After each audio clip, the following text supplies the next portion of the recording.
Next question is, what does this mean for the Fever? So Cece is going to be missing the second Sky rematch since playing them the first weekend of the season, which is definitely a bummer, but on the bright side, this injury doesn't seem too bad. It's just some quad tightness. But fear not, Fever fans. We talked to Caitlin earlier this month, and she doesn't seem too worried about the depth of this roster. So I think our depth is probably what I would worry about the most. If somebody doesn't have it one night, you're just going to the next person on the bench and the next person, and we're going to have to be able to find a way to use that to the best of our ability. Collapse. That's the only word to describe what happened when the Indiana Fever took the court without Caitlin Clark. No spark, no rhythm, no leadership, and absolutely no fight. The team that was hyped as a rising contender just fell flat on their face, losing 83-77 to a Washington Mystics team that had been just as average this season.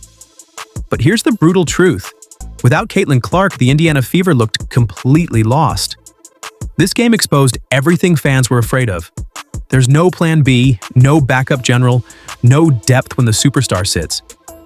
Caitlin Clark isn't just the engine of this franchise, she is the franchise. And when she's gone, the wheels come flying off. Let's break down how this team completely crumbled without their star. Caitlin Clark isn't just a scorer, she's the heartbeat of the Fever. Without her, the team looked like it forgot how to play basketball, literally. They didn't register a single fast break point, 0. That's insane for a team that's built to run. Clark usually sets the tempo, forces defenses to collapse, and turns rebounds into scoring chances. Without her, every possession was a slog through mud. Their offensive rating plummeted from 107.5 to 87.7 points per 100 possessions. That's a historic drop, and one that speaks to how integral she is. This isn't a slight dip. This is a team that went from playoff-worthy to bottom tier overnight. The passing was flat, the movement was dead, and the result? A horrendous 39.7% shooting night and only 15 assists. It's the latter. It could mean that Caitlin Clark could potentially miss the rest of the season.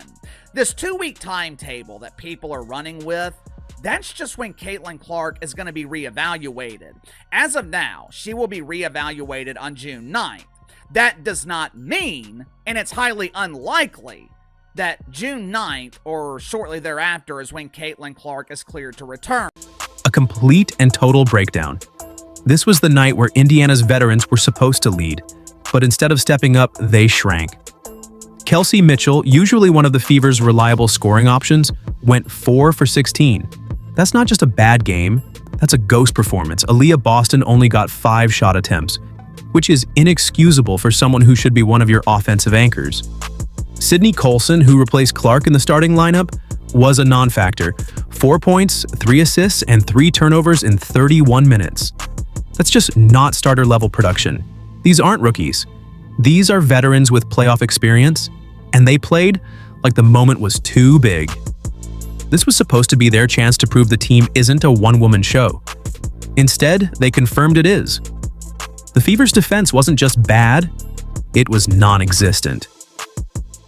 Washington dropped 48 points in the paint, and if you watch the game, you know it wasn't because of elite post moves or high-level execution.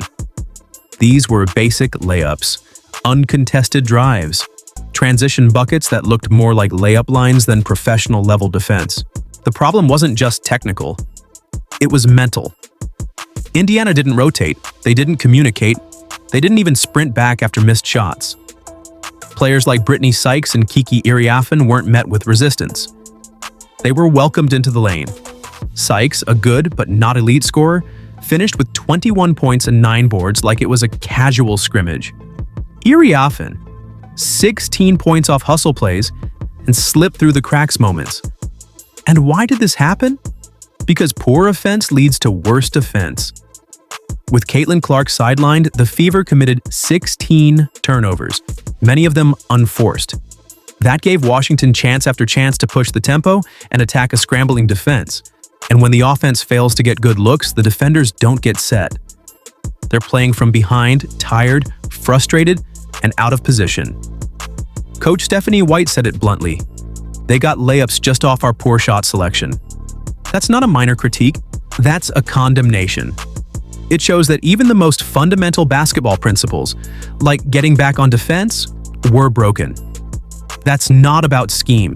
That's about effort, pride, and accountability, all of which were missing. Let's be real, when your superstar goes down, the microscope shifts to the coach. And Stephanie White had a golden opportunity to show that the Fever could adapt and stay competitive without Caitlin Clark. Instead, we got more of the same. Broken sets, static ball movement, and no creativity whatsoever. How do you have a Leah Boston take just 5 shots in a game where your primary offensive weapon is out? That's criminal underutilization. Boston is one of the best young centers in the game. She's strong, smart, and can dominate in the paint if you feed her the ball. But Indiana couldn't even figure out how to get her touches. And that's on coaching. Kelsey Mitchell was also hung out to dry. She shot 4 for 16 because the offense gave her nothing. No off-ball screens to get her open, no decoy action to free her up. Just ISO plays and predictable dribble handoffs. Without Caitlin Clark, the Fever's playbook looked like it was written on a napkin. And then there's the substitution strategy. Sydney Colson got 31 minutes and couldn't create anything. There was no attempt to change pace with second-unit energy. No lineup adjustments to go small and run. No play calling to change rhythm. Just inertia. White said after the game that the team reverted to old habits. That should be a huge red flag. A team with playoff aspirations can't rely on old habits when things go south. They need structure, discipline, and adaptability. None of that showed up. And it exposed not just the players, but the sideline leadership. Let's stop pretending this team is deep. Let's stop pretending the Indiana Fever have a balanced system, because what we saw against the Mystics wasn't just an off night. It was a full-on collapse that pulled back the curtain on a harsh reality. This franchise is dangerously over-reliant on Caitlin Clark. With Clark on the court this season, the Fever score an impressive 107.5 points per 100 possessions, a pace that puts them among the most efficient teams in the league. But the second she's off, that number nosedives to 87.7. That's not a dip. That's the statistical equivalent of falling off a cliff. Get in the back. We know Caitlin Clark was lost yesterday to an injury for at least 2 weeks. Now, the thing about it is they're going to reevaluate in 2 weeks. And of course, man, these teams, I told you earlier, these WNBA franchises that moved games like the Chicago Sky to the, United Arena, you're screwed. You're done. You're cooked. Why such a steep drop? Because Clark doesn't just score, she orchestrates the entire offense. She bends defenses. She collapses double teams. She sees plays before they happen and threads passes that most guards wouldn't even attempt. Without her, the court shrinks.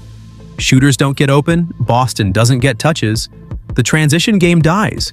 There's no gravity, no flow, no chaos for defenders to manage. And that's where the real issue lies. This team has no contingency plan. Their entire offensive identity is tethered to a 22-year-old rookie, and when she's not there, they look like a team of strangers. The coaching staff didn't adjust, the veterans didn't step up, and the system didn't adapt. That's a failure on every level, in roster construction, leadership, and game management. This is supposed to be a team in championship conversations. They signed DeWanna Bonner. They brought in seasoned vets. They drafted smart. But all that supposed depth disappears without one player. Let that sink in.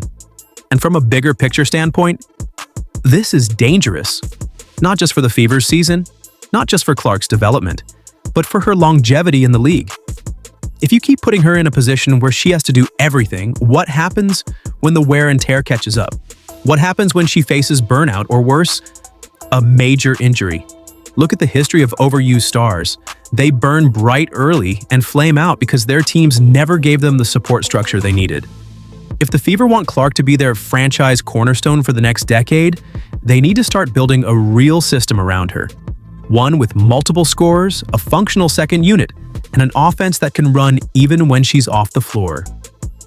Let's not sugarcoat it. This loss to the Mystics was a red flashing warning light. If the Fever think this team can go anywhere without investing in Plan B, Plan C, and Plan D around Caitlin Clark, they're heading straight for mediocrity. Just like that, Kathy Engelbert, the WNBA, the team owners, the Players Association, in the split of an instance, all of it can change. In a split instance, all of it can change. If this injury does anything, it should be a wake-up call to the WNBA, the Players Association, the team owners, that just like that, all this fanfare, all this interest, all this newfound attention on the league can disappear overnight. This isn't about one bad game. It's about a broken model of roster dependency. Clark will be back. She'll light it up. She'll save games. She'll fill arenas. But until Indiana shows it can survive or even function without her, this team will never be more than the Caitlin Clark show. And in the WNBA, where dynasties are built on depth, identity, and resilience, that just isn't going to be enough.